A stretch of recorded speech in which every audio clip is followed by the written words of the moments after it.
Pakistani movie love गुरु रिलीज़ होने जा रही है ईद उल अज़हा पर, जिसका ट्रेलर आप देख चुके होंगे और कल मूवी आप देखेंगे। ये मूवी बहुत ज़्यादा हिट होने जा रही है क्योंकि ये रोमांटिक से भरपूर मूवी होने जा रही है।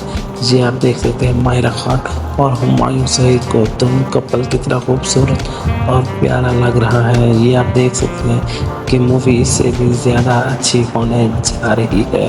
उम्मीद है आप लोगों को मूवी ये पसंद आएगी और आप लोग बहुत ज़्यादा एंजॉय करेंगे।